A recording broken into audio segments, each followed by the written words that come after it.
Hey, folks. Happy Friday night. Welcome to the program. This is just the pre-show. The first 3 minutes before we go live on air over at Odyssey Radio, which is just audio only. If you want to just listen to the show, we're going to be open to the public, so you can come into the YouTube channel and join us over there. Do this every now and then so you can see what's going on, keep your foot in the game, and consider coming over to the Patreon page. So here we are. Hey, welcome everybody. I see some folks gathering over there.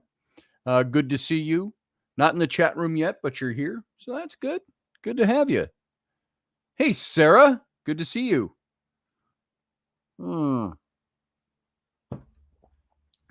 That is my fruity vegetable vitamin drink. Hey, Carlene. Good to see you. We started 3 minutes after the top of the hour. This is just the pre-show, so I got no warm-up band other than me. So how was your day, everybody? Go check out Patreon, patreon.com/Scotty Roberts, if you want to help support this show. And that's all I got. That's all I know ahead of time. We'll get rolling here pretty quick. What are we? We're 9:01 and 46 seconds. So a little over a minute. Slightly slanted sleuth for the truth.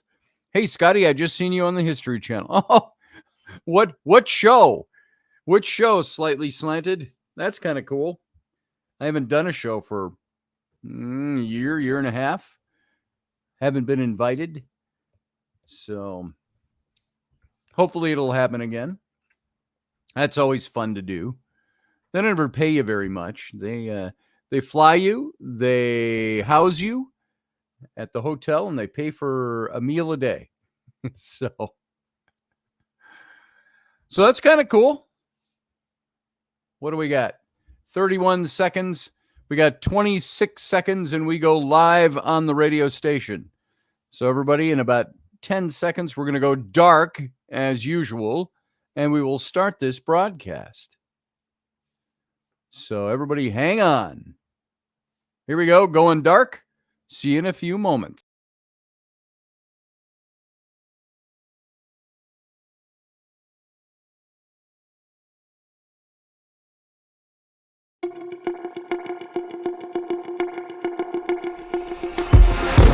The Intrepid Radio program with Scotty Roberts.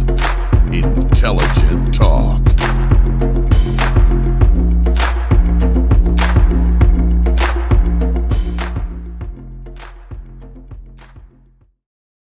Hey, folks. Happy Friday evening. Welcome to the program. This is your host, Scotty Roberts, and this is my show, the Intrepid Radio program, broadcasting to you live over on OdysseyRadio.com. And remember, Odyssey is ODYSY radio.com. And you can hear the audio version of the show over there. So if you don't have time to stick around here or watch the show or engage in the chat room, you can just turn on that radio show and listen. Steve Clark, I see you there in the chat room. I'm sorry I didn't get a chance to call you back. I was talking with my daughters and my daughter and her friend's mom for a little bit, and it got me tied up to the very last minute. So sorry about that, Steve. We can chat another time. Hey, Chad Sanders and Slightly Slanted Sleuth and Carlene Smith and Sarah Youssef, you're over there showing your faces in the chat room, so to speak, and it's good to have you here. Tonight, we're doing kind of this simulcast. As you know, I moved the show to Patreon, and that is a patrons-only site for the show Monday, Wednesday, and Friday. We still do the Sunday morning show here live on YouTube. And we did a show here open live on, what day was it? It was 2 weeks ago today. And just to give you a little look at what we're still doing, keep your feet in the game a bit.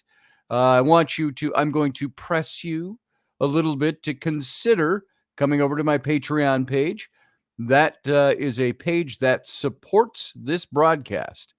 And it's for about $4 a month is all it costs you.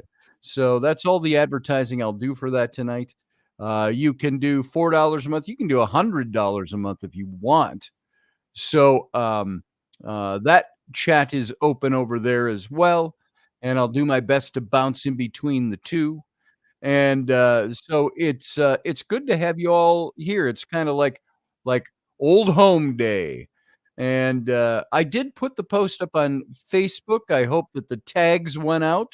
I generally tag everybody that's a listener to this show, and it just didn't seem to want to show up on my end. So hopefully you got the tag and you're here. I do need to ask Slightly Slanted. You said you saw me on the History Channel. I'm curious what show you saw. I think I've done a few shows for History Channel. There was History's Greatest Mysteries, and it was the show about the Voynich manuscript. Voynich, however you want to say the CH at the end of that. And that was about a year ago, I think, when that was filmed. And I did one for the Science Channel on the Bermuda Triangle. I was one of the talking heads on that. That was kind of fun. And of course, old Ancient Aliens shows. I don't think those show on the History Channel anymore, but I'm not sure where they air. I think it's the History Channel. It used to be History International, if that still is there. So I'd be curious to know what show you saw. That's kind of cool, Slightly Slanted. It's nice to hear. Every now and then somebody writes me and said, "Hey, we saw you on that show." And it's not a big career, to tell you the truth, but it's kind of fun to do alongside having authored some books and things like that in those areas. So I'm glad you're all here tonight. I'm glad the people are coming in. It's good to have you here. We're going to do this show tonight. And of course, the after show, the Captain's Cabin, we'll get to right at about 10 o'clock sharp, somewhere right around in there. I think the show ends at 9:58. And then we have a couple of teasers that we throw in there and a couple of ads. And then we go right into the Captain's Cabin. So Philip Blair says, I'm 200 miles east of Seattle, 100 miles west of Spokane. Spokane. So you're in Washington. So unless you've crossed the border into what's up there, Utah? When you go up that far north, Idaho? No, I'm not the hoe. You the hoe. Philip Blair says, I'll hopefully be able to do Patreon soon after I get another device. Hey, that's cool, Philip. I don't want to press anybody untowardly. I just want you to know this is a great way to help build this show a little bit and some of the things we want to do with it. So Rainey and my youngest daughter, Ellery, are off to camp today for the weekend, scout camp. And when you start getting into your 40s, I'm beyond that by 20 years, but Rainey's in her early 40s, her young 40s. And it's like, hey, go have a good time. As they were leaving tonight, she walked over, gave me a kiss, said, I'll see you later. And I said, have fun. She goes, oh, yeah. So it's not the doing it, it's the doing it. It's like I say, and I've said this for about 10 years, I can do anything I used to do when I was 19 to 20 years old. It just hurts more now. And she's got the bad shoulder, and she's got a couple of things going on, and so she's got to deal with that. So Pearl Jones, good to see you tonight. Delaney Pearl Jones. And let's see, you have a lot of rain today. It was horrible. They were getting like an inch. We had our basement flood the other day. Now, by flood, I don't mean ankle deep or anything like that. We have 2 windows on the other side of this basement, and those windows aren't sealed as well as they could be, and we think there's a beginnings of a crack in the foundation here. And there's no egress windows, and when they built this house, they dug very shallow windows. It's the small windows. They're about that tall and like that. So legally, they're not supposed to sell this as a house that has a basement that's usable because there's no escape routes. So like this room, no windows. The master bedroom behind me, no windows. So we got to dig out some egress windows here and make some escape routes for just in case. But right now, whenever we get really heavy rain, and we had a couple of big thunderstorms. It didn't last long, which was too bad, but they were those short, just torrential, short 8-minute rainfalls, it seemed like. And, of course, the windows you look at the windows in the basement, the windows wells flood up, and you see go about a third of the way up the glass, and it starts leaking on the edges and in the crack. And so we dug those out a little bit. It was, we dug them about an extra foot down, and but it's not. We need to get a little a mini front loader in there and tear that out and put in egress windows. So I hope you all are doing okay as far as that goes. Hey, Josh Kemp, since I was talking weather, there you are. And so, but it's been beautiful now since that. It was up in the 90s. Our highs today were in like the upper 70s, and the humidity dropped, which is really nice. But have you noticed it this year? The sun seems really intense. And I don't know, Josh, maybe you can tell us what causes that. Because sunshine is sunshine. I mean, we didn't deplete our atmosphere or anything, but it seems some days it's really intense, and it has been. Yeah, no arc building just yet, Sarah. That's for certain. And I got my son Sam is out there messaging me. Sam, I'm on radio. If you can hear me, so I'm just going to type that to him on radio.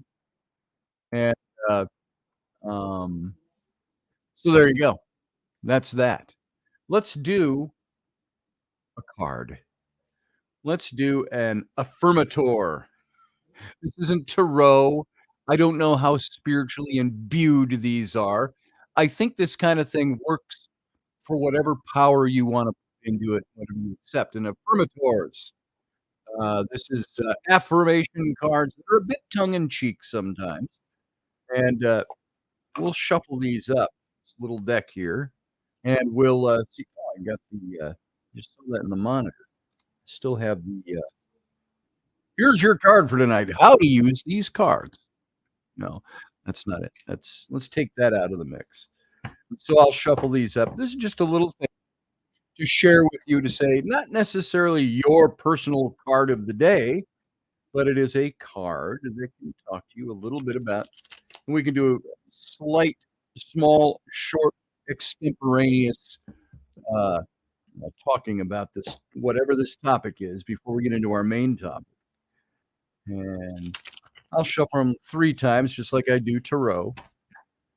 And I don't think they're too spooky. They can carry with them, as I kind of hinted at, whatever spiritual weight you want to put into them. And it's like my aunt, my late aunt, who was a witch. It's like she would hand draw her Ouija boards when she'd do it.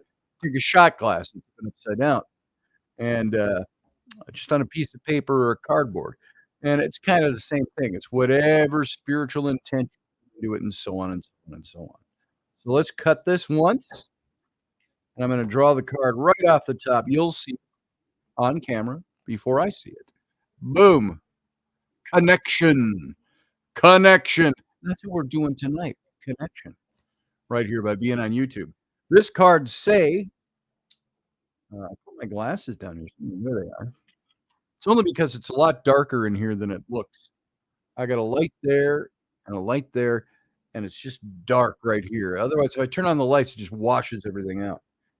So I'm reading in the dark. I'm connected to the multitudes, and I can access their support at any time.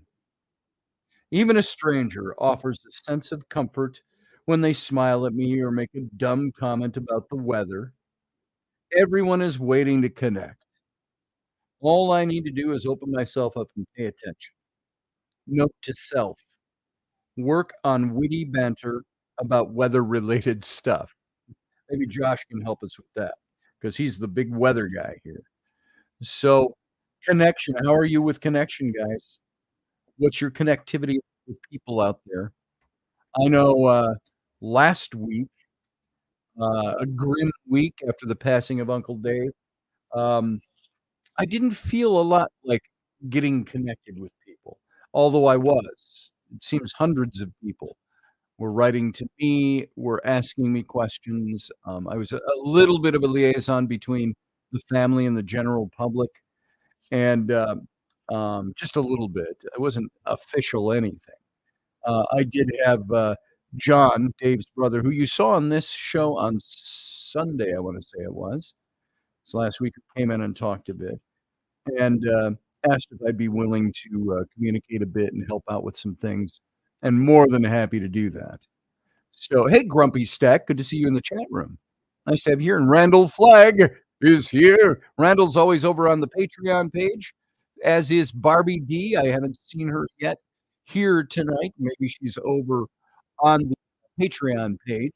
Barbie D, if you're over on Patreon, um, you can come on over to the YouTube channel and see the show as well. And if you don't know what the link is, just go over to my Facebook page. You'll find the link there, and you'll be able to come on over if you're not already here. So, connection. We all need connection, don't we? They show a bunch of penguins together. Connection. And stay connected to people. I have our good friend Dana, I meant Dave's and my. Dana's been just an amazing person in my life for years. She's known Dave longer than I did. And she called the other day just to see how I'm doing. And we talked about stuff. So, it's good to have those people that we talk to. It's good to stay connected. It's good to keep yourself open for connection so people can talk to you. There's nothing worse than being in situations where you're down, where you need to talk and there's nobody to talk to. And sometimes that's good. Sometimes I prefer. Last week, that whole week when I wasn't on radio after Dave passed, I just didn't really want to talk. But there were a couple of people I did talk to, so that's good. Grumpy Stack says he needs to open a Patreon page. Y'all can come support this guy. Absolutely. You should do it. And like I say, Patreon, it's like the cost of a cup of coffee per month. And Rainey challenged me on that the other day. She says, is that really all? Coffee's a lot less expensive than $4. And it depends on where you go. That's why I did the little ad that showed the Starbucks coffee cup tipped over. Starbucks coffee, the average price of a cup of coffee at Starbucks nationwide, the average is $4.19. And then you'll find local cities, localities that they charge. It's like $3.69 or something is the average. So it all depends on where you go and where you look.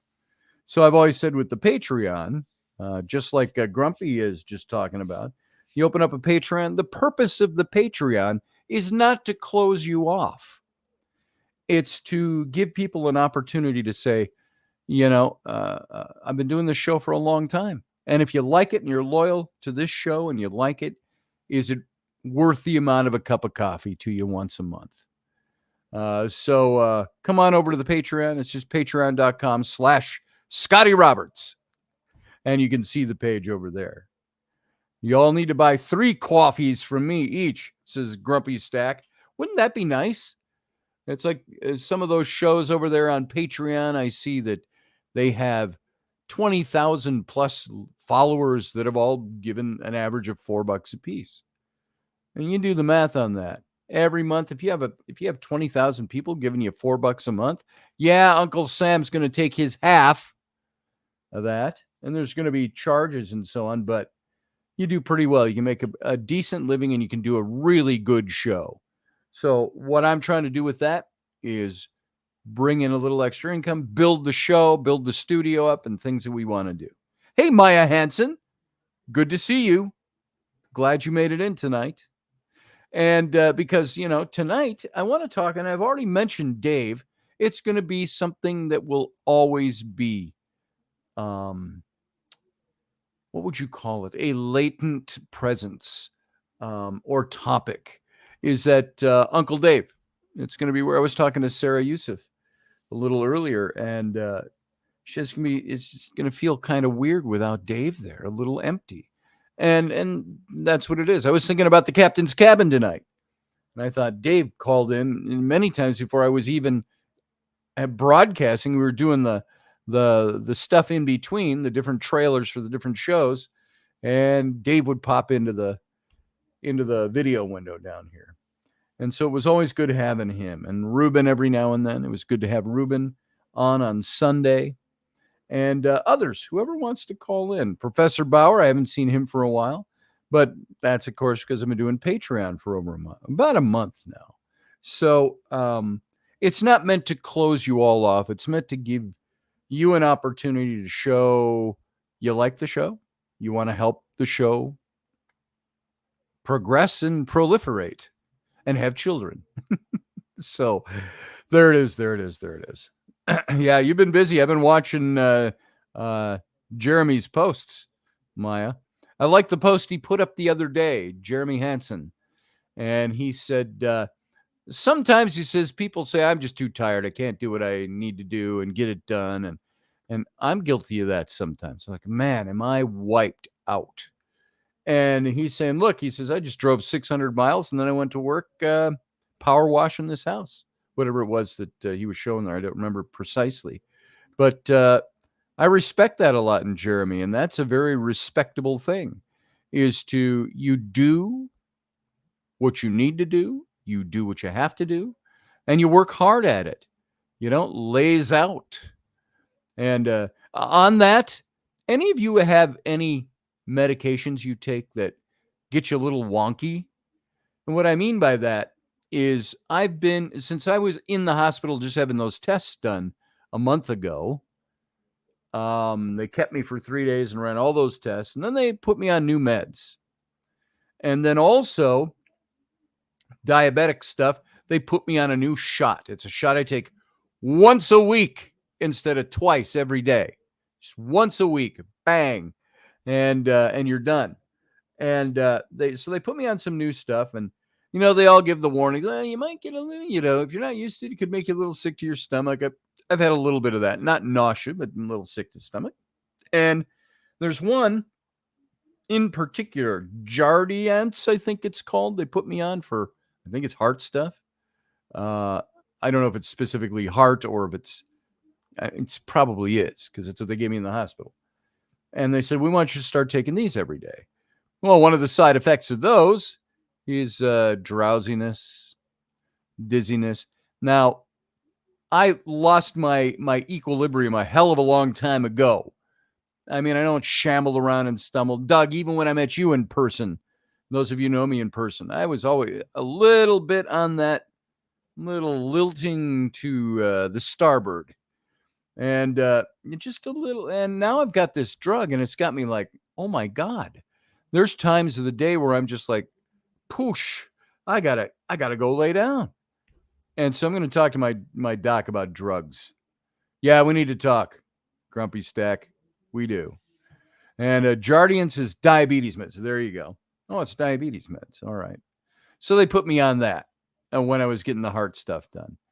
And that's got me my whole thing is just wonky. And it's like, God, I walk around half the time. Any of you on meds? Thank you, Sarah, for that. We do have to talk about that. You know your stuff. I don't like that feeling. And it's like, I didn't take any of my meds today. So, and look at me. I feel great. This time last night, I was passing out. I was done. So I'm going through a little bit of that. I'm not medically complaining. I get real tired of posts sometimes where everybody puts up all the details of all their, friends. I appreciate it and I understand it. And there's times I really understand what people are writing. I don't like to make my life one of, even though everybody knows I got a heart thing, because I've had all those problems over the years. And I try not to complain. I try to be a little tongue in cheek. I try to be happy. I try to crack jokes. And rather than, oh, woe is me, I got this going on. So metformin is bad news, Josh. Jeremy refuses to take it because ibuprofen here and there. You know what? I'm sorry, because it kills the kidneys. You know what? They upped my levels of metformin. So the same new diabetic, not a doctor, I don't think, the diabetic specialist, she put me on the new shot. I don't even know what it's called off the top of my head. I'm on Jardians from the hospital. I'm on, 4 huge tablets of metformin every day. And it's like, okay, something's got to give. And yeah, Grumpy, you and I need to talk too about the diet stuff, things I can do to kick that into gear. It just gets old. It gets old. I'm a walking medicine cabinet. And the nurse, I told her at the hospital, I said, I really hate this. I really hate taking all these pills. And she said, well, don't look at it as having to take pills. Look at it as saving your life. Oh, okay, I get it. So I didn't want to go into a big thing on that. We can talk about that in the captain's cabin a little bit if we want to. But tonight, and it's mostly, I've been thinking about this stuff, obviously, because Dave passed on. Uncle Dave is gone. He died. He's dead. He's gone. We've lost him. Big hole in the universe. And you don't realize how much so and how much you think about somebody until you finally go, oh, I need to call. God damn it, he's dead. And, we try to water down to soften it. They passed on, or, they've gone over the brow of the hill. And I understand that people like to be sensitive about that stuff. But at the same time, we all know they died. They're gone from this life. And we all know that's coming. The younger we are, the less we think about it, unless you got a lot of anxiety about that stuff. But the older we get, the more it becomes ever present to us by the loss of friends, the loss of loved ones, and all the stuff that goes on around you. It's, hey, I got a target of 104. Hopefully I'll make it to 84. If I don't get hit by a garbage truck before that. So, you know what? It's, Maya, his is at 10.5. I was at 11 something, and mine, they just tested it a couple of weeks ago. I was down to 8.2. Boom. And it's tough. It's tough keeping on top of that stuff. I made spaghetti for the kids the other day. Nice meaty sauce. I'm like, bibble, babble, toil and trouble, with all the big chunks of meat. I like the meat. I like to put in the onions and the scallions and the green peppers and red peppers and all the stuff, and the garlic. You got to chop up the garlic and put it in there, and so make a good sauce. And but Rainey, because she is gluten-free, I got to make gluten-free noodles. And so we've got those. They're made out of gluten-free powdery stuff. Like, oh, hey, look at this, honey. We got powdered black bean flour that's gluten-free, or cauliflower flour. So, it makes it out of weird stuff. And if you put enough of my good sauce on it, my good red sauce, on top of that cauliflower noodle stuff, it's okay. But the other day, I made a big vat of that stuff, and I had 3 bowls of that throughout the day and the afternoon to the evening, and I was out of it. You know why? Because I forgot to take a shot ahead of time, and which I have to do anyway, even with this weak shot. And so I hope I'm not bumping my A1C back up. That sucks. Anyway, I want to talk about, because I mentioned this on Sunday, and we talked a bit about it on Wednesday's show, which was over on Patreon, about life after death after life. That was Wednesday's show. And we talked about, it wasn't specifically supposed to be about reincarnation, but it really took that path as the show was going on. And talking about what's out there. We all think we're convinced of one thing or another. But when it really comes down to us, none of us really knows for sure. I think and pardon me, I don't mean to step on anybody's faith issues or sensitivities or things like that. I think even when you're convinced, let's say you grow up in like I did, the conservative fundamentalist Baptist church. Now, my family wasn't that. I chose that when I was about 11 years old, and went on through that. And my mom, I remember when I was a teenager, my mom said, "I wish you'd just swear once in a while so I'd know you're normal." But in the church, you're taught something, and you believe that by faith. These things are written that you may know what you believe, says the Bible. And yet, with all the convincing of ourselves that we do, and that's what we do with faith, we have to keep up with the community or with our Bible reading or our prayers. All those things are things that help us solidify and cement in the things that we believe with no proof. It's our faith stories. It's our faith that we believe. And so I would challenge that even those who believe very strongly in a religious faith, you talk about conservative fundamentalist Christianity, evangelical Christianity, Muslim or Islam. You talk about reincarnation, paganism, all these things. Everybody, Dave, as you all know by watching The Captain's Cabin, was very convinced of what he believed about life after death. Couldn't shake him on that, rattle him on it. And yet, when it really comes down to it, none of us have been there, no matter how strongly we believe.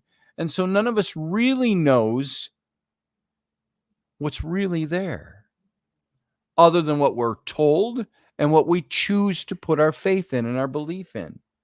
And that makes it kind of tough sometimes to go, what do I really know and what do I really believe? And Dan Madsen wrote me during last night's show. And he said, man, I appreciate that. He said, because, I'm starting to get into a certain age and certain physical things. And he says, I just think about that more often. And we talked about reincarnation. Do lives happen over and over again? Seems to be some evidence of that. But is it really evidence? We don't know for sure. See, because as solid as your evidence might be for, say, a little boy talks about, him being a pilot named Tom Branson who was shot down in World War II, and he's 4 years old, and he gives you all these details, and his parents are like, I have no idea how he knows that stuff, where it came from. And they kind of conclude, and there are research and study groups and through universities that study this stuff. And there's a lot of that exists out there. So you have to ask yourself, is it real or not? I don't know. And what constitutes that? And then, of course, I was talking with a field guy a little bit today, and he said, I've wondered about that stuff. I said, it's either all true or maybe it's Satan, maybe it is. We don't know. Maybe it's all, the biblical stuff is all true, and it's all a lie of Satan to distract you from God, which is what we were told in the Baptist church. Do you believe that dream visitations are a result of the unconscious form of healing therapy for traumatic events? I believe, Sarah, that can be, it can be certainly, I think, a scientific answer to those dream contacts. I've had one of them that I know of. Sam had one with Uncle Dave. Rowan had one with Uncle Dave. What is that? Is that just the psychological side of life, of our brains trying to help us cope with the pain? Is that where that comes from? Yeah, Steve Clark, I'm going to come back as a dog so I can sleep all day. There it is. And Grumpy's going to be Willy Wonka. All right, as long as you got the hat. Satan and Satin are so close in name, I had to throw out my sheets, said Grumpy Stack. Well, Satan and Santa, think about that one. Just invert a couple of letters. They both wear red.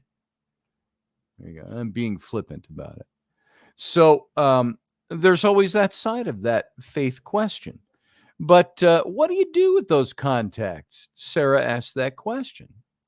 And there are clear signs that somebody that you've loved and has passed on is connecting with you.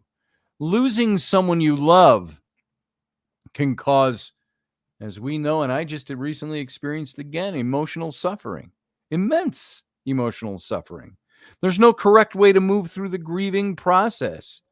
And healing's an individual experience. It often leaves grievers feeling alone, sometimes maybe a little misunderstood, sometimes not understanding why things are happening the way they did. Even though we all know everybody dies, we all know we're going to die. It's unexpected when it happens. Even when you're waiting for somebody to die. So for some clients and some counseling I've done, and I don't want to call it clients because it was church work. But when I talked to some people about this stuff, and it was, again, many years ago since I've had people of that nature talking to me, although I had some people from the festival who used to come and talk to me about stuff, very unofficial stuff. The loss of loved ones always causes them to awaken their own spiritual journey, to seek a deeper spiritual connection to their loved one in the spirit world. I've had more people ask me in those situations, can I talk to my dead husband, my dead wife, my dead friend, relative, loved one?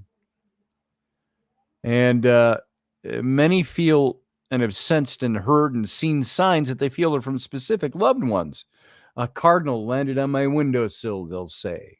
Or I heard a tap on the window on my 4th floor apartment and went to the window and nobody was there, obviously.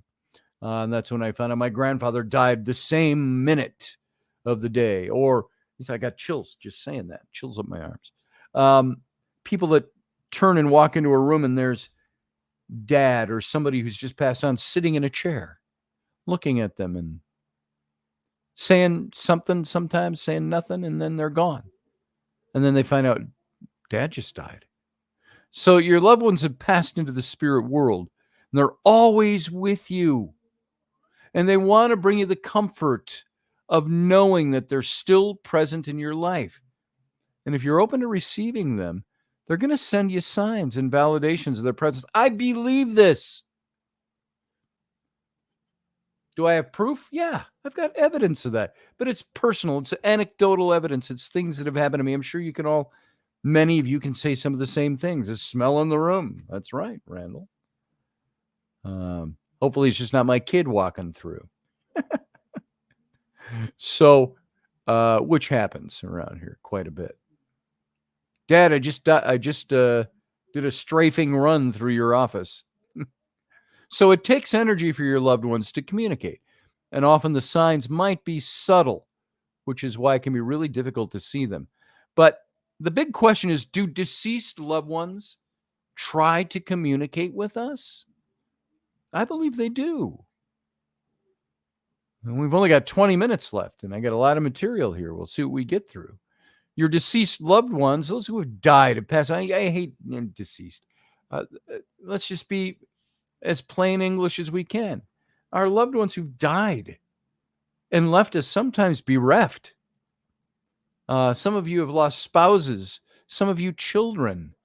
Many of us parents. My parents are both still here. But relatives and friends and people that we know. The list of friends I have that have died in the last 20 years is becoming longer and longer. But your deceased loved ones are around you. They're often around you.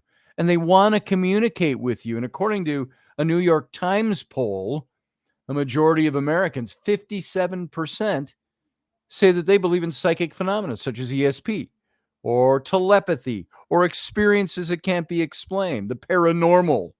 And this has increased in recent years. Now more than ever, people are seeking out psychic mediums to connect with their deceased loved ones for healing and peace of mind. And sometimes we've seen the TV psychics. I'm not going to dismiss them because they're on TV, but there's some of them, it's like, is there somebody here with a G name, a G name, a G name? I'm Gail. Yes, Gail, this is for you. And it's your father. I believe his name started with an S, a T. No T's. A P. No P's. An M. Yep, that's it, Michael. And you hear this stuff all the time, and you don't know what to make of it. Some of them are really profound, though. I know some of those people. And Chip Coffey is somebody I know that is very good at what he does. And Teresa St. Francis is another one. I've got friends, Dana, who's very intuitive.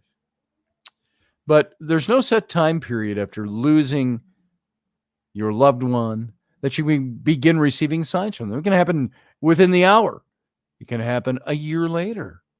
When I have friends that have passed, my aunt, let's put it that way, my aunt who died 25 years ago, she called on the telephone in my dream to tell me she was okay. I know I've told this story to my radio show audience many times, but she started the conversation in my dream with, I think I'm dead. Yeah, I'm dead. I died, but I just called to let you know I love you and I'm okay. And then the dream ended.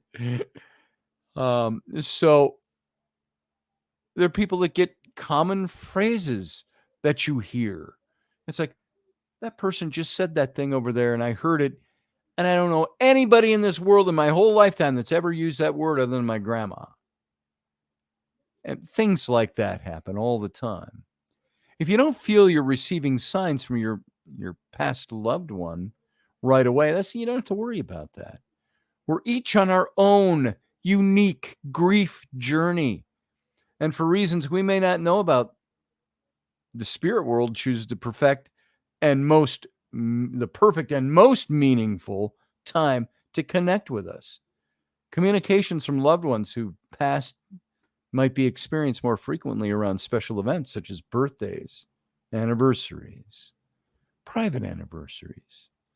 I believe what makes these times really special is not only the calendar date, but the fact that our loved ones are very much on our mind. So if you always enjoyed a beach day with your dad and you visit a beach the two of you love, that might create a wonderful energy to receive a sign or feel his presence. Things like that. There's also the consideration that when we're in deep grief, we may not be as open or prepared to communicate in that way or receive a sign from the spirit world. This never means that they're not thinking of us from over there or that they don't love to connect with us. It just simply might be the timing isn't right, and everyone's grief journey is unique. So another big question, all of this, can I communicate back? So is this contact? Do I have the ability to talk to somebody? Can I speak back to them? And you know what? You can communicate with your deceased loved ones as much or as little as you like, especially when you feel their presence. Sending a thought or even speaking to them out loud can help you form an energetic connection. And I know a woman who sets the table for her husband around his birthday or an anniversary of his passing and cooks his favorite meal. This makes her feel closer to him during those occasions. There's I know in Jewish tradition, when they do the Seder meal at Passover, they always set an empty plate, a place setting at the table that's meant for the coming Messiah. And there's always that phrase, next year in Jerusalem. And so they're waiting on the Messiah and they set that empty plate. It's a little different, but you get the idea. And I had a friend who once visited St. Giles Cathedral in Edinburgh, Scotland. And she lit a candle for me in a certain death that was going years ago. And you can feel somebody's presence. And you might decide to create an altar in your home that helps you feel connected to your past loved ones. An altar is an energetic center of your house where you can call on or call in your spirit guides and loved ones or inspiration from the spirit world. So yeah, you can communicate back. Sometimes you get that face-to-face, which is very rare, I think. Or sometimes you have voices. Sometimes you hear things, you see things, and you can communicate. And if you feel anxious about that, you may already feel a great connection to your loved ones who passed. But if you don't, know that it's natural to feel anxious when communicating with somebody who's died for the first time. The important thing is to know that when we pass to the spirit world, we don't take any physical, mental, or emotional illnesses with us. And when we're in the spirit world, we exist as a whole, healthy, infinitely wise and loving being. You wonder why can you be hating beings on the other side? Did Hitler turn into a wise, loving spirit entity after he committed suicide? Or died in Argentina 40 years later? Whichever you believe. I don't know. There are some people, are they possessed? Will those people, just because you're possessed in this life by something evil, does that mean you're not washed clean of it on the other side? There's a big question for y'all. And there's many people that would say Hitler should be living in the afterlife in torment. But what if it is all that whole reincarnation thing where we choose what we're going to be in this life, and then we die and we pass and we go back to eternity past or other dimension, and you say, oh, woo, I'm glad that life is over. I want to come back and do something angelic in this next life. People can be possessed by the Holy Spirit, says Sarah Yusuf. That's right. The body and the mind can be conditioned. That's right. Conversations are only two-way, says Sarah, and that's right too. So when I'm connecting with somebody who's died and passed, the spirit, and I don't do it often, although I've had it happen a few times, they're going to often show me their struggles in life or their personality, but they're no longer limited by those things, by many beliefs and ailments that they experienced on earth. The guy who led me into believing what I did in Christianity when I was 11 years old, the old man I met, Bill Fisher, died in the wool, conservative, fundamentalist, Baptist, Christian. And he died when he was not much older than I am now. And I was 11. And I told this story before, but I was sitting with Michael and Marty Perry, psychics who you've seen on Husband and Wife Couple. You've seen them on Ghost Adventures and Ghost Hunters, I believe, and some of these other shows. And they're phenomenal. And the first time I met them, they did a reading for me. And we were at Waverly Hills doing an event. And then I came to their hotel room. They did a reading. And they picked up on Bill Fisher. I didn't tell them anything about me. They didn't know a squat about my personal life. They picked up on my aunt. And then they picked up on Bill Fisher, who waggled some car keys to juggle in my mind. I'm sitting in a pickup truck. He had his elbow hanging out the window of a pickup truck, Michael said. And he was trying to do that to clarify who I was talking to. And other stuff came out after that. So if you're feeling anxious to connect, let me recommend is setting an appointment to connect with your loved one. Write it in your calendar. Put it on your day planner. At 2:15 today, I want to connect. And when the day comes, find a quiet place. Surround yourself with anything you can find soothing or magical. Maybe light a candle if you feel like it. Burn some incense. Have a photograph of your loved one. Any items of theirs that hold memory and meaning to you, or a favorite crystal to hold if you're into rocks. I don't do rocks so much. Rainey does. Set a clear intention to connect with them using their name.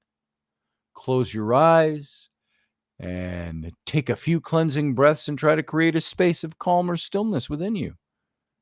The connection might feel subtle or like you're making it up at first, but stay with it.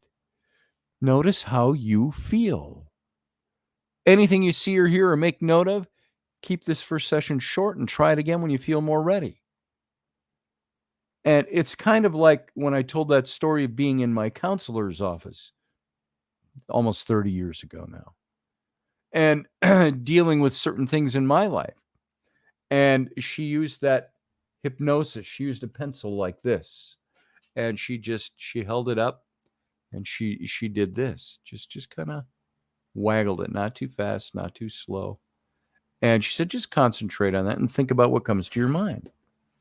And I had that whole revelation of things. It spilled out. I think this is what that connection can feel subtle, but you got to close your eyes, take some breaths, create a space of calm and stillness. And then how do you recognize signs that your loved ones who've gone on are actually visiting? One, you feel their presence. I was talking with Niall from Ireland the other day. He called me. We were talking on the phone and just talking about stuff he has going on, talking about Uncle Dave. And I could feel there's one point I stopped and I said, I can feel Dave is here right now. It's almost like he's got his arm around me. The feeling was palpable. Is that psychologically created?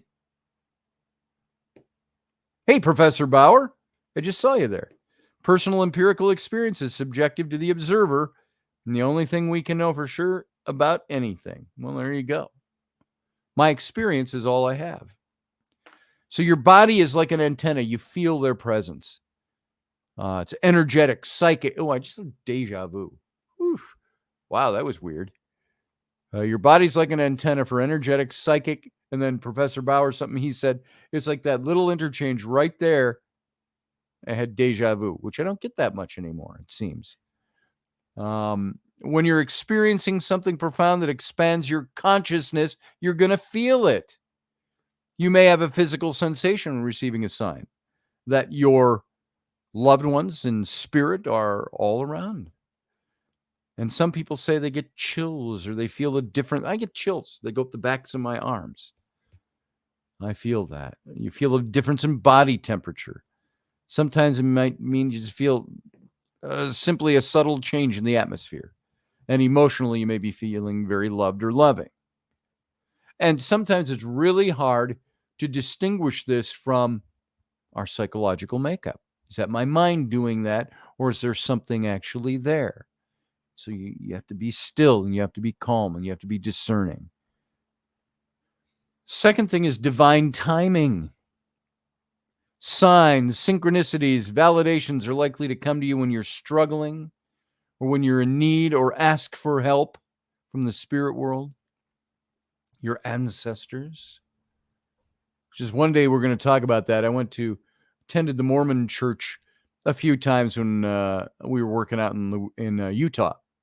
And we were meeting all the neighborhoods and stuff, so we thought maybe we'll just show up at church. And one thing I noticed that I didn't know about them, their hugeness on the ancestors. It sounds very pagan, even though they're a Christianized religion.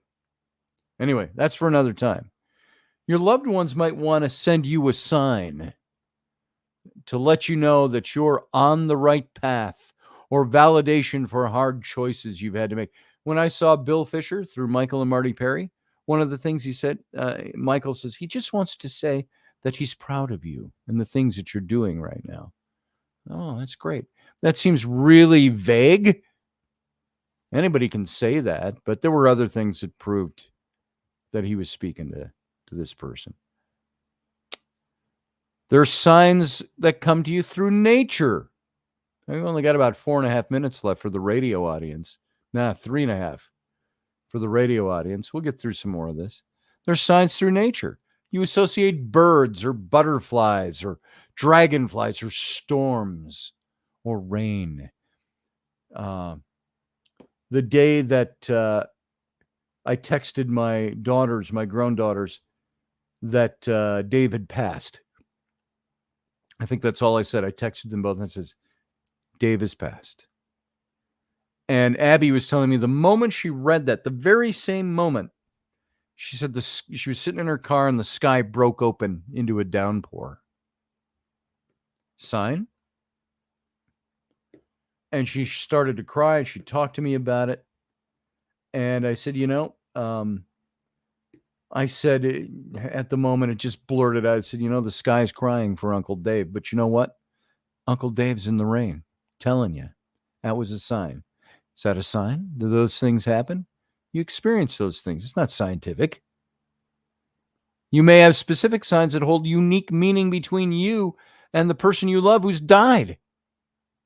And being in nature can restore your energy. That's like sitting out when I talked about the fae and the fairy folk and connecting with them. You go sit in the woods. You find a spot you're drawn to. And you just sit there and be quiet. Go back more than once, the same spot. And eventually, something's going to speak to you. Another thing to know is that you are present. Over focusing on and constantly looking everywhere for specific signs can limit your ability to receive those signs. You're like, oh, I'm frustrated. Why don't I get anything? We can ask ourselves. There's no limit to how often we ask for signs, but once you do, allow the universe time to respond to you.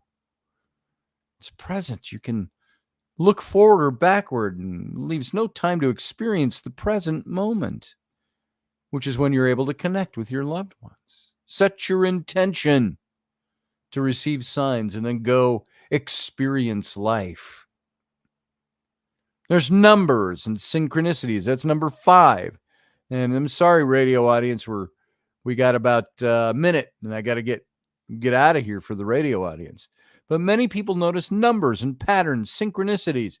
There's times I was thinking about Dave the other day, and it looked like it was 11:11. Well, what's with the whole 11:11 time prompt? Oh, it's just coincidence you looked at the clock at 11 minutes after 11 when you were thinking about something about Uncle Dave. I don't think those are coincidences. Sarah says signs are only valuable for the value you place in them. That's very true. You can hear your song. That's number 6. Turn on the car radio. Song plays. That was Michael Shermer, head of the skeptics out there.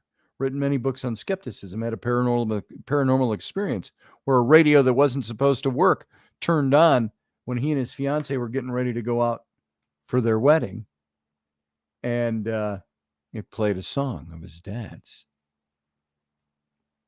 And then it never did again after that. Radio audience, I hate to tell you this, we got to get out of here. So if you're listening on the radio over at odysseyradio.com, you know what? Live long and prosper. And all the rest of you, stick around. We'll be back for the Captain's Cabin in just a minute. Join us every weeknight at 9 p.m. Central Standard Time, 10 p.m. Eastern. The Intrepid Radio Program, a Scotty Roberts Productions broadcast.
Well, and welcome back to the captain's cabin.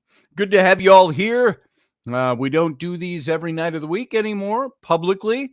And so I want to thank you all for being here and for sticking around. We'll do this every once in a while. I will put in one more quick shot for my Patreon channel. Come on over there, patreon.com/Scotty Roberts. That's all in an effort to bring a little more in so we can do a little more with this show. If you support this show and you like it, and you're comfortable giving me the cost of a cup of coffee once a month, come on over and do that over there and spread the word. That helps us. And if you can't give anything, spread the word. That'll help us hopefully line up some new things for this show and new equipment and all that kind of good stuff, blah, blah, blah, yada, yada, yada, et cetera, et cetera, et cetera. So,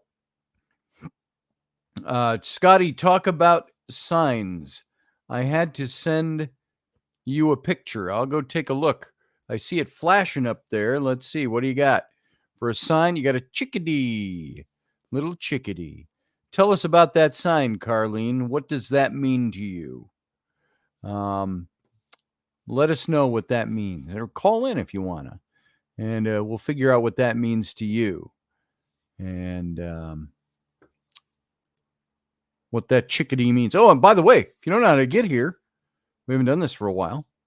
Copy that. And I will paste it into the chat room. Boom, boom. There it is. It's over there in the chat room. So you guys can call in by clicking on that link or copying it and pasting it into your browser. That'll help you get here. And where's Professor Bauer? Love to see Professor Bauer and talk to you for a while.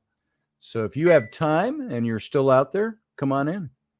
Let's talk a little bit. Sarah, if you're out there. And I'm sorry I didn't respond much to posts while I was talking, but I see a lot of cool stuff out there that people were talking about. So come on in and talk if you want to. Call in. We'll gauge the cabin tonight and how long it goes, depending on what everybody wants to do. So, someone paid me a visit. Not sure who. Woodpecker. Oh, it's a woodpecker. It looked like a chickadee. We have those little chickadees that look like that up here. Do you have those out there? Out east coast. So, anyway, there was a lot more to go through on this whole thing about signs. Some of the points I did not get to. Visitation dreams was the next one. That was number 7. I might as well talk about that a little bit, because when we dream, we're most connected to our subconscious mind. And so our intuition and our connection to the spirit world, they all have this much more direct access to us without our conscious mind interfering. In visitation dreams, and I've had at least one that I know of for sure, which I've talked about many times before, about my aunt. In those visitation dreams, those loved ones in spirit are actually visiting with you. They're speaking to your unconscious mind. And 2 of the common elements of these dreams are that and they're, by the way, they're different than a common dream. Like, oh, it's an event. I'm dreaming that I'm eating spaghetti on top of the Eiffel Tower. Maybe there's a message in there, but you're just like, well, that was a weird dream. And the most common elements are that they feel very real and that your loved ones aren't angry, sick, or hurt. There's none of that element to it. Instead, they're loving, they're whole. They usually come to you to let you know they're okay.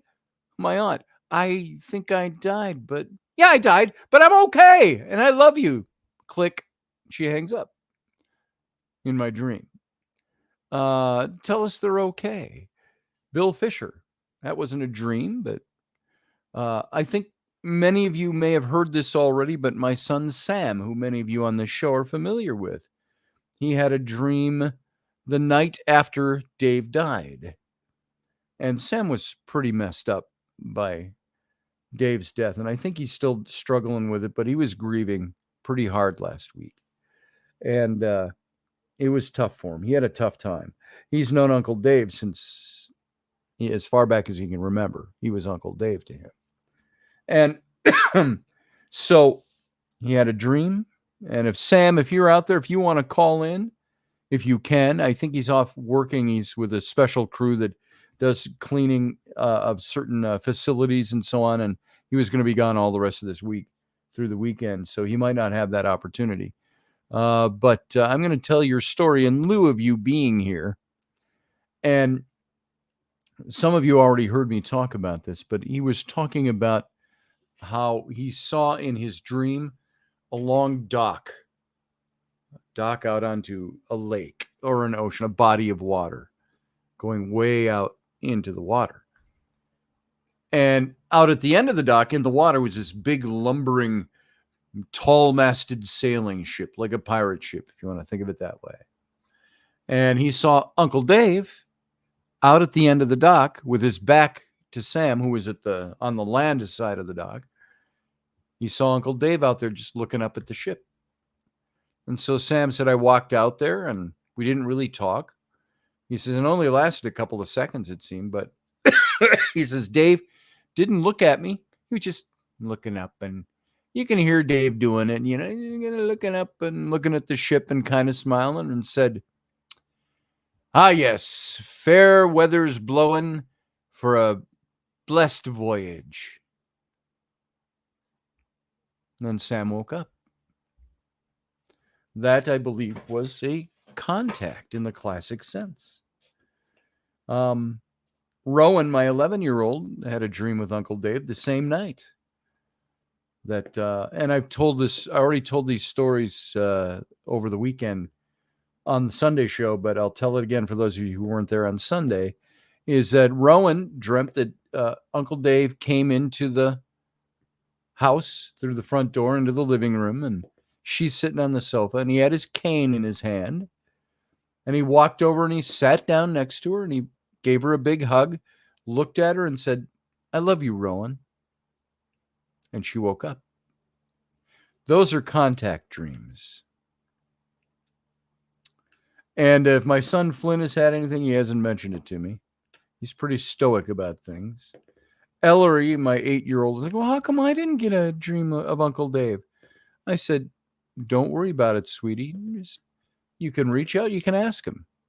Hey, Uncle Dave, if you ever want to talk to me in my dreams, I'm here. And he will. Just be ready for it. So,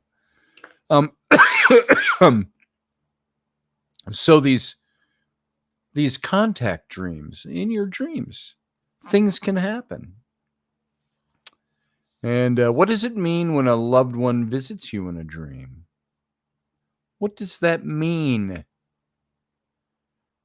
When somebody you love who's died comes to you in a dream, it's most likely to let you know that they're okay.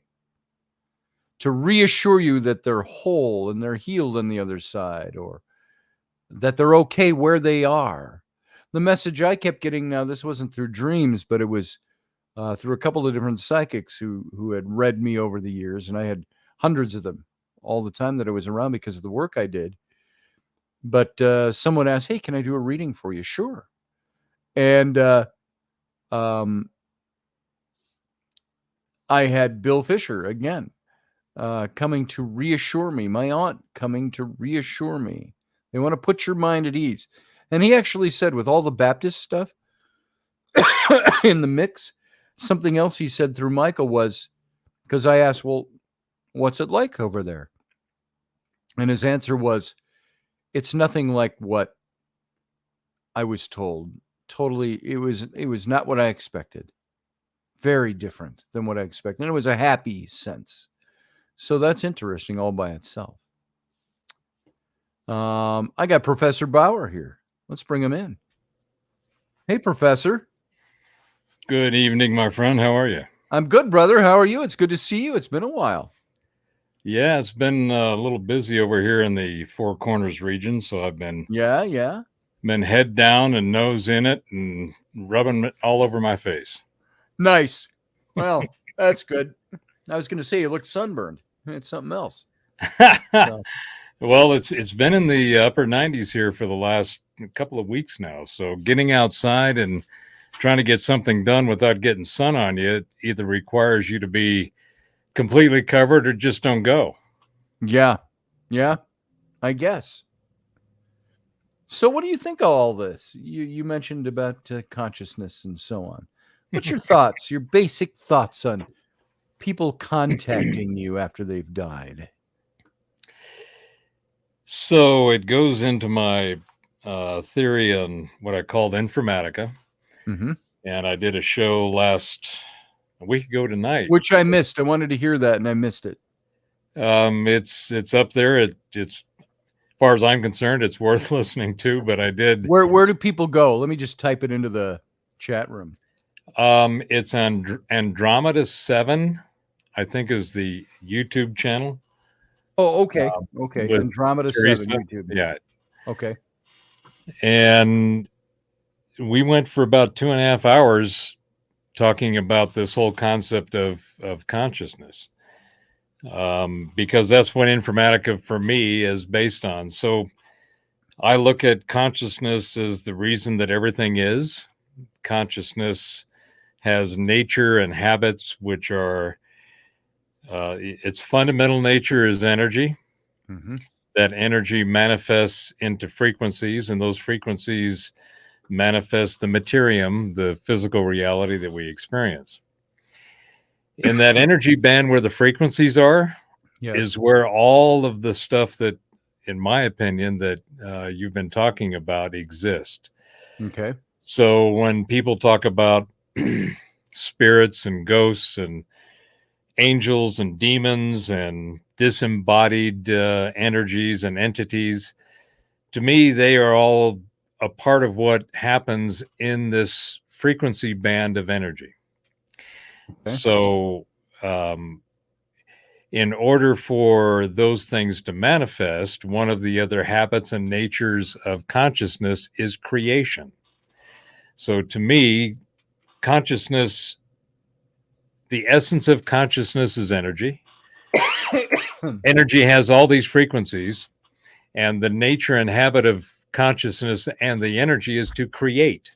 It's in a constant cyclical creation process. Sure.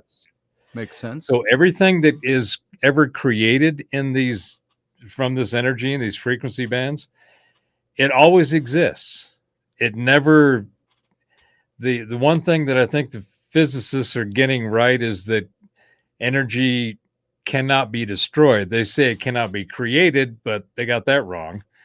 Yeah. But it cannot be destroyed, I think, is correct. I think that they just found out again, another study that, when they thought that the universe should basically, off of the second law of thermodynamics, which is entropy, and everything eventually goes to 0 degrees. It just dies and it doesn't become, it stops existing. I don't think that's true at all. I think that this new study they just came out with says, hey, God, every time we go out and look, especially with this new James Webb telescope, they see more stuff that they didn't think would exist. Right. And it's now challenging all of the models of the men, math, and machines that have been putting all these things out. So the more we look, the more sophisticated our tools and technology gets, and we have telemetry, new forms of telemetry, which is nothing more than information. We start finding things that we didn't know they were there. For example, in the Informatica show, I went through the example of frequencies and the electromagnetic spectrum. We experience with the sensory capabilities of the biological expression that we are, a very, very small band of what is actually out there. And it wasn't until we built these tools and toys to go look for these other things that we found that there's a whole bunch of other frequencies, light and sound and magnetism. So back to your point and your question and what you've been talking about as far as communication and contact from other realms, whether there are, in fact, I believe that right now in this time in my life, both my mother and grandmother are involved, and they're both passed. I have a sense that they are there. I don't really ever experience the direct communication or have any kind of something that happens where I go, well, that was mom, or well, that was grandma. Right. Like some people have, talked about in the They're chat. just there. You feel it. It's just, I have a sense and an awareness, and the communication happens in that realm. It's not in this other way in which a lot of people experience it, but doesn't mean that it's not the same to me, because we're a part of consciousness and the energy and the frequencies that the consciousness creates. All of these different realms are just, and these different expressions of communication and existence are just all a part of that frequency set. So we are from that. So we are naturally at least related to it. And just like all of the different skill sets that people exhibit, you have people that are extremely good artistically, like yourself. You have other people that are extremely good with systems and methods and processes. You have different skill sets, different things that you're capable of doing. So the idea of remote viewing, clairvoyance, clairaudience, astral projection, NDEs, all of that to me are just expressions or examples of the expression of the energy and the consciousness that we exist in. So we all have different experiences and encounters with it, but they're not all the same. I think that the intent of consciousness is to create. So it's constantly in a loop of creation. So that's why there's all the things that there are. And the more that we look, the more we find. Is there spirit realms where we could even interact with, which is part of the contact that you're talking about with other spirits and other people? Of course. I mean, it's the data and the empirical data for those experiences are all over the map, and they've been around for thousands and thousands of years. So to think that it doesn't exist is kind of like, well, right. How much reality and information do you want to ignore? Well, in our zeal to be secular, our zeal to be scientific, we wipe that out, just like many other things that we talk about here. We wipe all that out. We make it, what's the word I'm looking for? It doesn't work for you if you were not looking for it or open to it. When it does, it takes you by surprise because you're not ready for it. Like Michael Shermer's story. Now, a lifelong skeptic, still doing what he does, probably lost a lot of people when he said, I had a paranormal experience. He wasn't ready for it, and it hit him, and he can't deny it. And which makes him a good skeptic, frankly. But I think the people who don't get to experience these things is because they don't want to, they don't want to believe in it, they poo-poo it, shoo it off. But then they're, like I already said, they're surprised when they get that contact and they try to explain it away through, it's just my psyche. It's my psychological makeup. It's my dream state. It's a whatever state. And where I happen to know different. And I think that's just the result of the conditioning that, has been, part of the human experience. It doesn't matter which culture. Yeah. One of the premises in Informatica is that language is the operating system of the mind. And what I mean by that is that the language is made up of letters and symbols and sounds and combinations and ideas that are attributed to these symbols and sounds and information constructs, meaning words and sentences and stories and all of that. So if you have for example, here in the United States, as an American red-blooded male, which is one of the constructs that are out there, IR1, I know. IR1 too. That's my new robot name, IR1 too. IR1 too. And from that construct, my experience of reality is based on the cultural context, the societal components that make up the way that we think and see ourselves and interact with ourselves and so forth. And an example is, in different languages, there's, like, for example, in China, you have two main languages. You have Mandarin and Cantonese, right? Well, one has. I don't know that for sure, but I'll trust you on that. Well, that's the two main languages. And what's really bizarre about it is you and I, as English speakers, we would listen to one or the other, and we couldn't tell the difference. Okay. It just sounds like Chinese. Chinese Mandarin and Chinese Cantonese cannot understand each other. They have to learn a different language in order to communicate. Which is crazy when you think about it. Which is crazy. Right? They all sound the same to me. And their entire mythos of where their culture came from, where their race came from, what the history and all of the major events and all of that, just like we have here in America, are completely different than ours. And they have words for things that we don't. And we have words for things that they don't. So another example in the Asian language in kanji in Japan is when we use the word student here, it's typically in a present tense. In other words, you are currently a student. And while you're at school and you're learning something, you are a student. Well, in Japanese or in kanji, the word for student is K-A. But they don't use that term in the same way we do. If you are a ka in kanji in Japan, you are a continual student. You are always a student of. You can be a student of the martial arts, student of the culinary arts.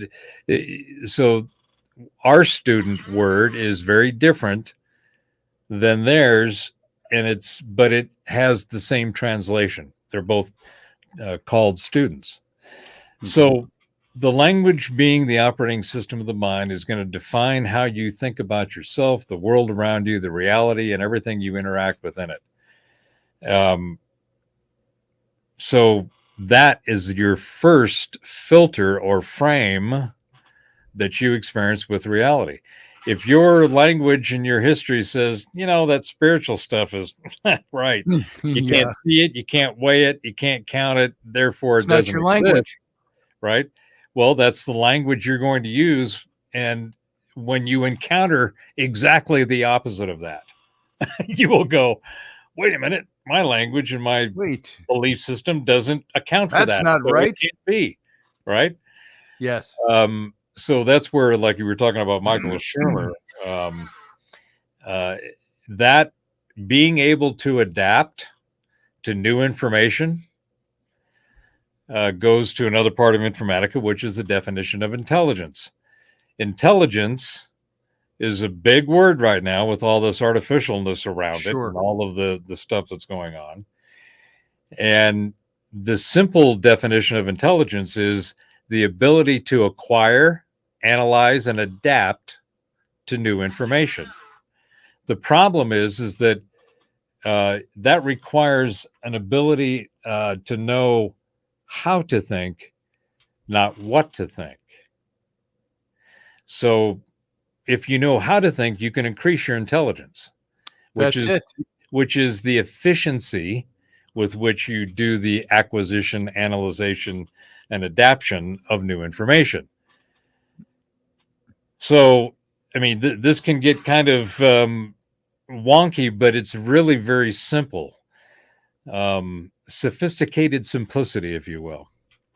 So when people encounter something that their language, which is the operating system of their mind, does not account for at best, at worst, just completely disses and discounts and dismisses that information, you got a framework that is incomplete, and it's actually causing you harm. Yeah. And, you see this all the time in politics. Nuts. I think I'm speaking more to the discussion of politics that you see out there, because there's so many people that speak this language only or that language only. And you don't see them. I go, look, you sound like an intelligent guy, but it doesn't sound like you do any thinking. And you can't, it's hard to say that to somebody. I've even said that. I said, look, I'm not trying to insult you, but I'm just being a little blunt. It sounds like you don't think very well. So you're not stuck on what you're thinking. You're stuck on what you're thinking, but you don't know anything about how to think. And so I think that goes hand in hand with what you're saying, obviously. Well, to me, that's been the biggest, most effective psyop that has birthed a plethora of all these different psyops and conspiracy theories and all these other things, is when they stopped teaching how to think and replaced it with what to think, everything went downhill. The last two generations can't even start a push mower. Yep. Okay. And we are in transformative times in a way that everybody can see and feel in a myriad of different ways. But the transformation that is occurring, we've been talking about on Scotty's, your show, and on Rocky's show over the last 4 or 5 years. There is a change afoot that is so profound that all of the traditional systems that we've known and used are incapable of continuing and moving forward. They are not repairable. Yeah. They are only replaceable.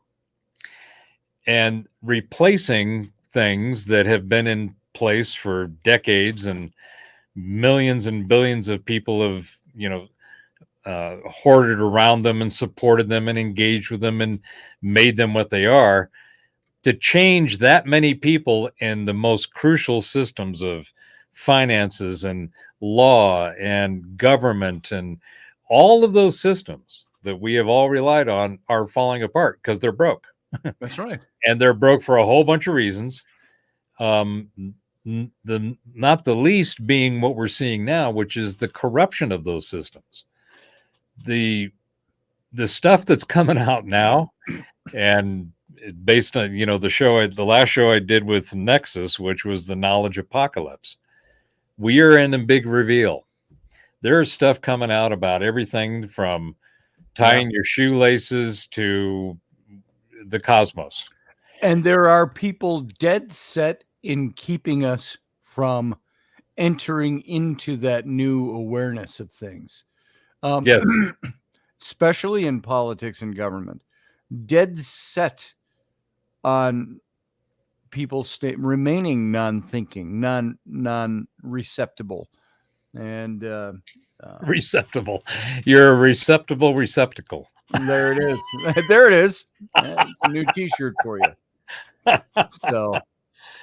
So yeah, and I think that's where the angst and the strife and the frustration and the anxiety and all of the intense emotional expressions around ideologies are the natural human condition of pushing back against change. And this change is coming, whether any of us want it or not. It's, I follow Taoism as my philosophy on life. And, one of the key things is you must be in the flow with the Tao, right? Which is Right. just the existence. And I've I'm said, saying right in agreement, not because I know that. yeah, But now I well, do. Now I do. and So that flow is a part of the frequencies of the energy of the consciousness that I was talking about. yes. There is a natural flow to it. And this is where Zen and the ascended masters and the monks and all these people that have been looked to for their ascension in a physical experience. They're biological, but man, they have gone somewhere with their mind that just exceeds the physical reality, right? Well, that's just, to me, that's just a part of a connecting with the conscious expression of energy and the frequencies that makes up energy, where energy makes all the frequencies. So once I got to that point of seeing reality from that perspective, nothing surprises me anymore. It all made sense. It doesn't matter if we are the folks that are driving the majority of the UFOs that we're seeing, or if it's our cosmic cousins. Right.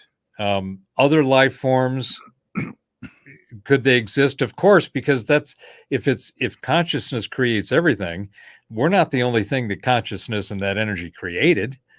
It seems as though it has this natural desire and need to create. Why couldn't it create other life forms? We're in carbon. What about silica? What about some other construct? The more we look, again, with tools and toys and telemetry, we start finding shit we didn't know existed. Do you think that is maybe a base explanation of what the creator is? For me, yes. Okay. To me, the creator is to put and this is another point in the Tao, where the first line in the I Ching is that which can define the Tao, and I'm paraphrasing, is not the Tao. You can't. It's like when you think about during the Renaissance and the period of Enlightenment, you would have these scholarly debates between the theologians and the philosophers, right? Yeah. And philosophy back then was also science. So you would, if you listen to the debates that these people would have about God, right? The theologians would say, well, God is incorporeal. He's not corporeal. He's not, physical. And he's unintelligible, meaning there are no words to describe this God, whatever this God is. So creator to me is a word that is interchangeable with God, and it depends on how you view reality. I subscribe to the Hermetic, the 7 principles of Hermeticism. Yes. And the first one is that all is mind. Mentalism is the characteristic of consciousness in the universe. So consciousness creates a universe. Universe creates life. We are one of the expressions of life. And then we have our ways in which we define it. Okay. So is God the God of the Hindus or the Buddhists or the Taoists or the Jews or the Judeans, the Christian, all the different sects of Christianity? I think they all got a piece of it, but none of them got the right answer. Right. Well, what do you think is the right answer? No, let's end on that. What do you think is the right answer? The one thing that we all seem to share, our experiences happen in consciousness. If you weren't conscious, you wouldn't know anything. Nobody else would know you either. So if consciousness is the one shared common reality that we all experience, then whatever the source of that is where what you would attribute the term God or creator. Okay. And since nobody can explain what consciousness is, quantum mechanics, quantum theory, all the latest stuff, multiverses, omniverses, all this other stuff. I mean, are they possible? I think so. Because if I look at consciousness as being the creator of all things, and that energy is a nature of consciousness and frequencies are what energy is, then all these different realms, all these different spirits, all these different manifestations can easily come from that reality. So one of the reasons, I, like you, I have my theological background, and Sure. boy, I tell you, that took a lot of Tide Pods to get that washed out of my mind. Ain't that the truth? And let me ask you, do you still get a little of that? Because every now and then I still get the tendrils of that hit. It's like, is that a contact from Uncle Dave, or is it Satan? Trying to deceive you. Those still come up, and I go, shut up. Well, I think it's all based on our framework, which is based on the language, and the knowledge that we've accumulated through that language, and all the other knowledge that's available out there. So to me, once I realized that I was a traveler, explorer, seeker, and independent thinker, I was able to abandon all the stuff that I was given, at least, put it aside long enough to consider other stuff and try to see what else is out there. And that's where Informatica came from. It was like, well, wait a minute. There's all this information that gives more context to these ideas, to these stories, to these mythos, to these belief systems. And they all have a common thread, though. All of them say that somebody from somewhere else came, usually from up, came down here and gave us stuff, told us things. Every one of them. That's like Aborigines. And so it's like, well, even the Christian Bible, God came down, did this stuff, created these people, and then, set them about to fight with each other. It's like, wait a minute. That's like, I love that quote of, if you've heard it before, I'm sure you have, of Richard Feynman, old astrophysicist, theoretical physicist,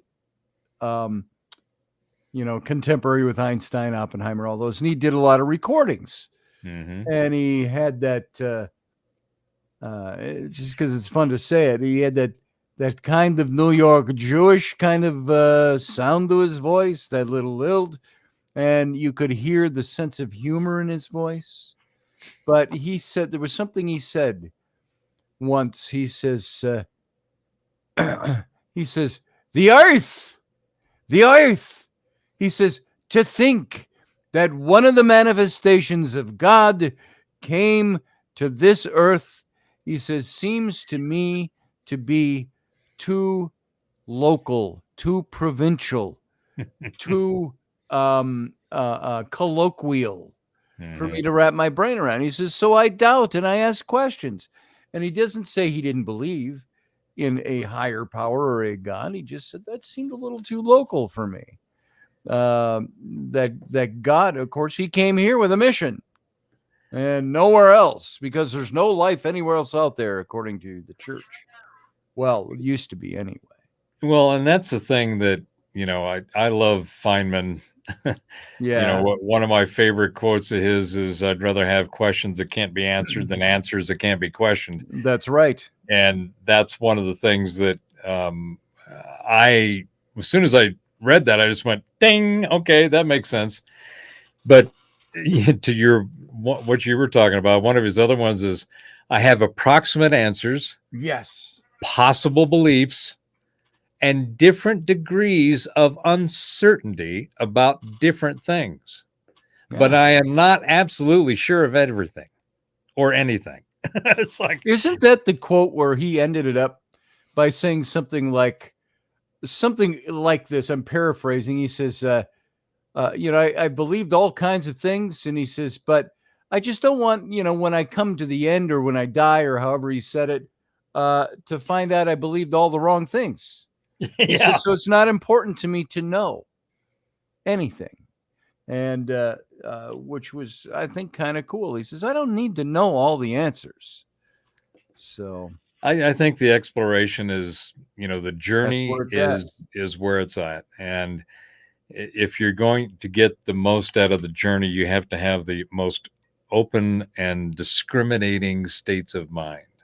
Agreed. And I'm learning that still more and more every day. And the thing about these ideologies is, they take words and they just mangle the hell out of them. I mean, to say that you discriminate is like, well, how can you say that? To say that you judge, how can you say that? It's like, well, those are the natural parts of the way our minds work. So first of all, you're trying to shut down a natural construct of the way we function. So you're going to have trouble there. And if your argument about not discriminating or judging, we judge, every thought is a judgment. We are making a I am very discriminating about which tawny port I drink.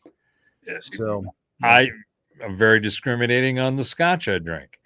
Same. And it used to be words like, you exhibited good judgment, so good job.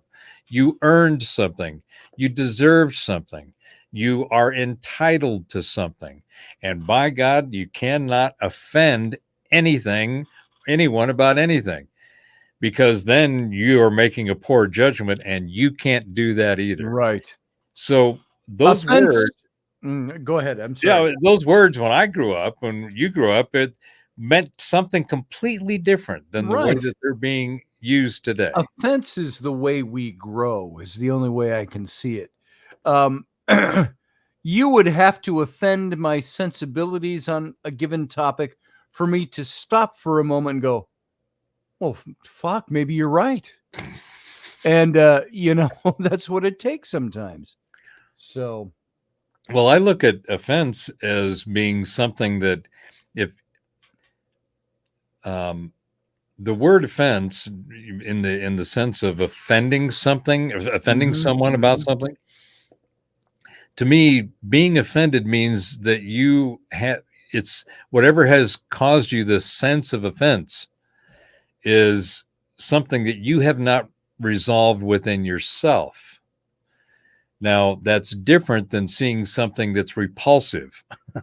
Yeah. Or off-putting, because it's like, what for whatever reason you're doing or saying or being that way, I'm not offended by it. I'm repulsed by it. Yes. And so there's a difference.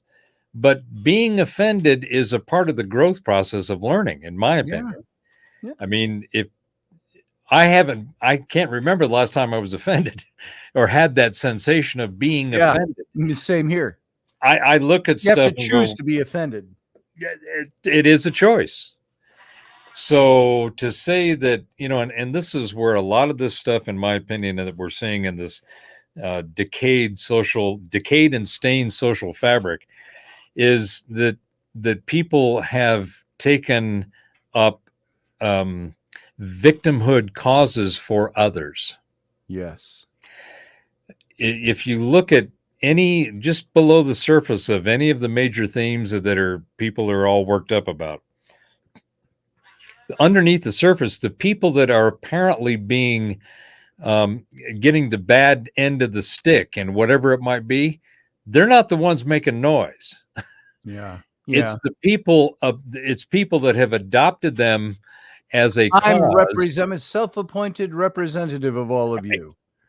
And there's a lot of that, which is quite fascinating to me, because we have this whole thing going on. We just finished Pride Month, right? You got the whole LGBTQ LMNOP thing, and I'm still trying to figure out what a plus is. Yeah, plus what? I don't know what that one is.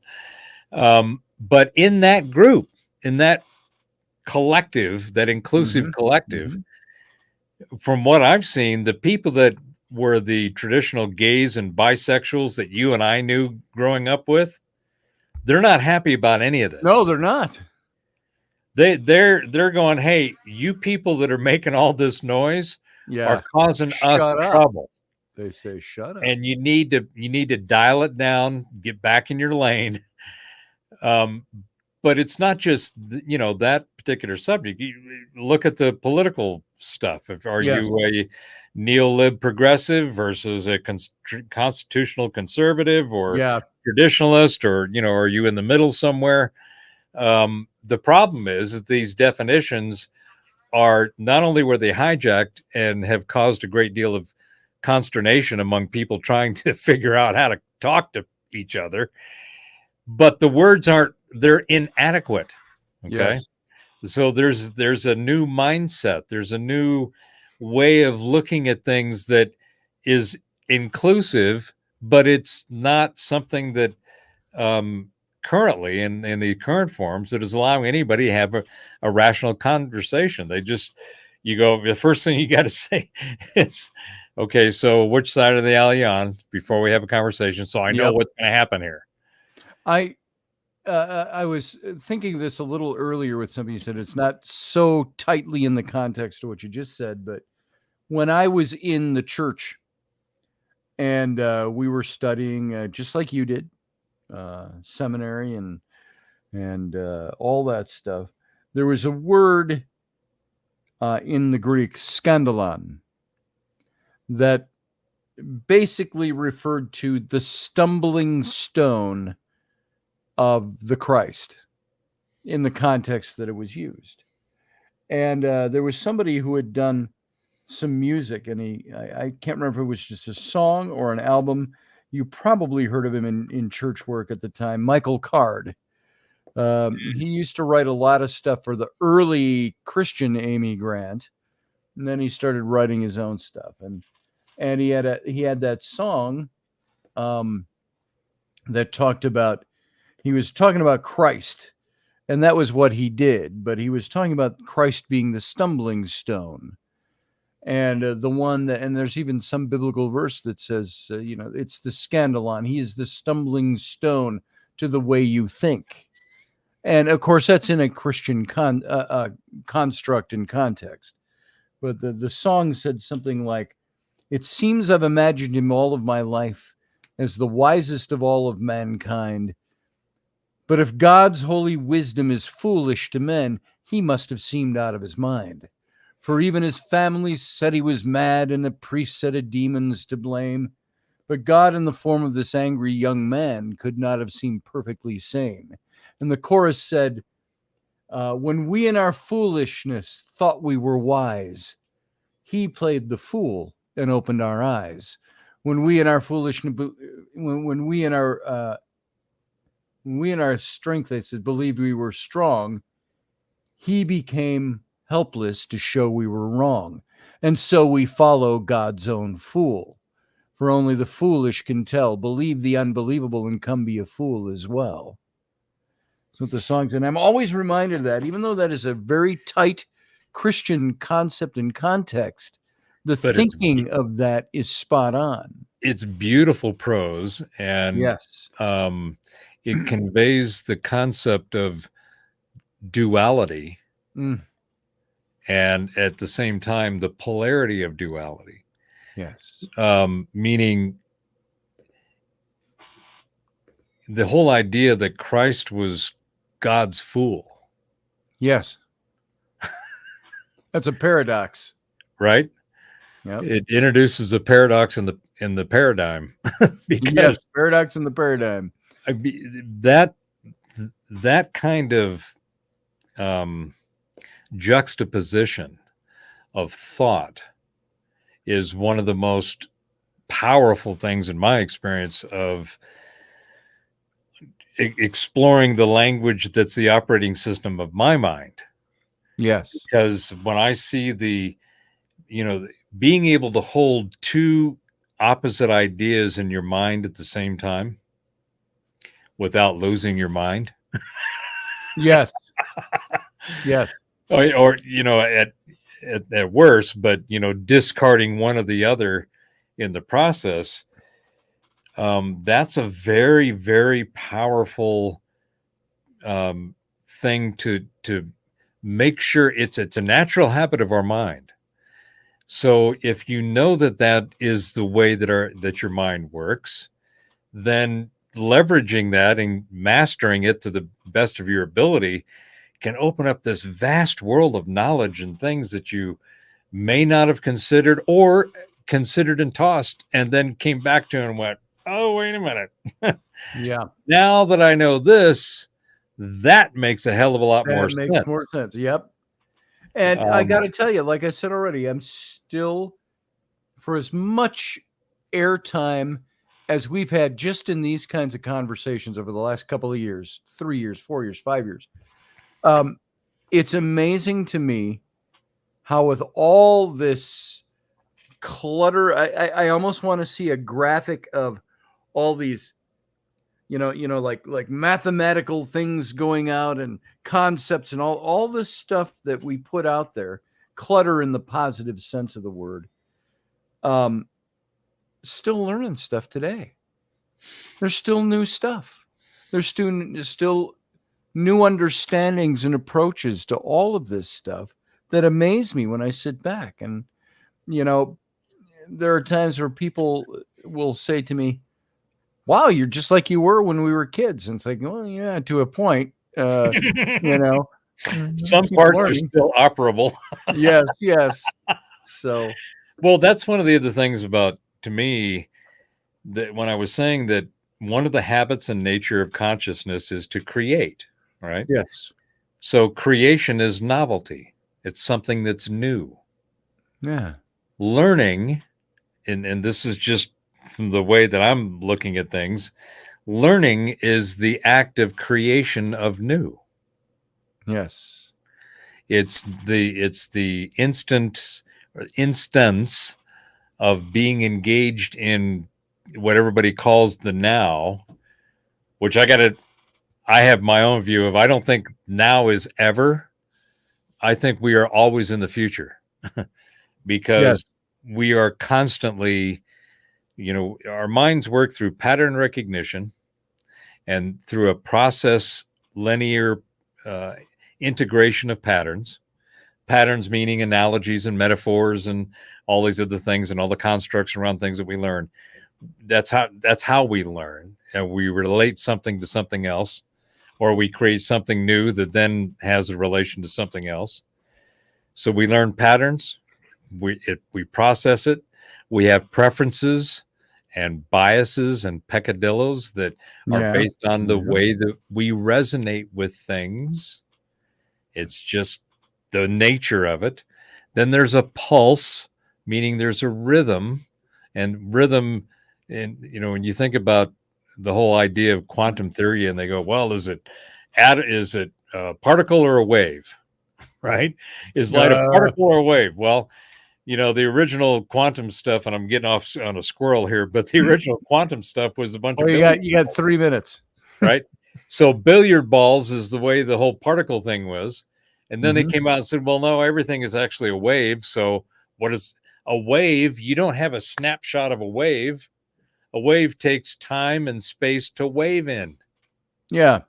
Right.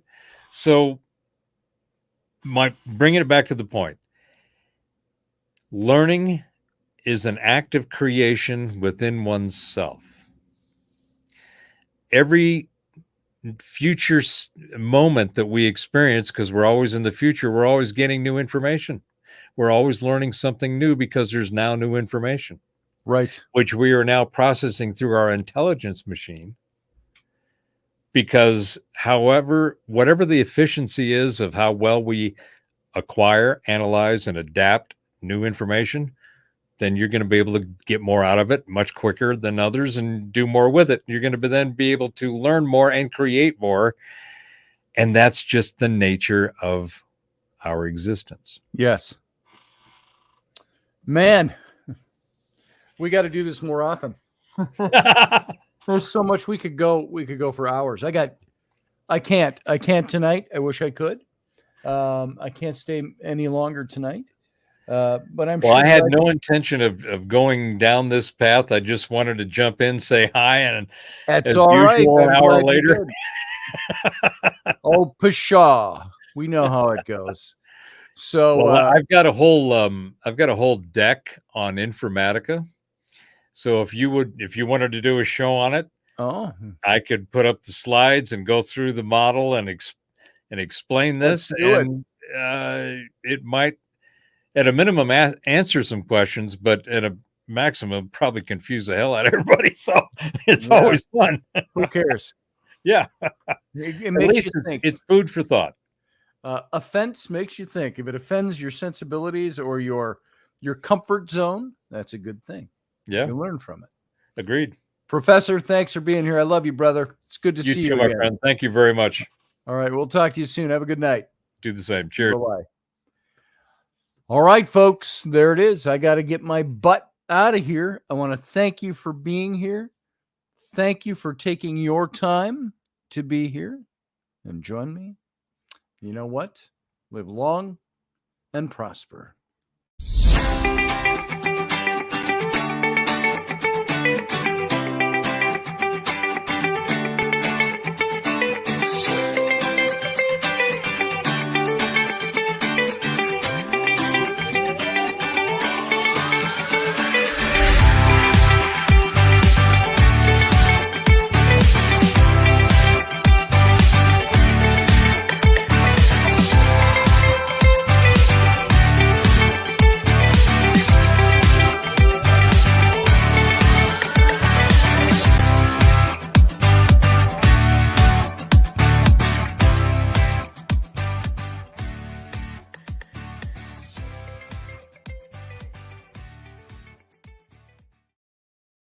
Guess who clicked the wrong button? Let's try that again. Live long and prosper. See you later.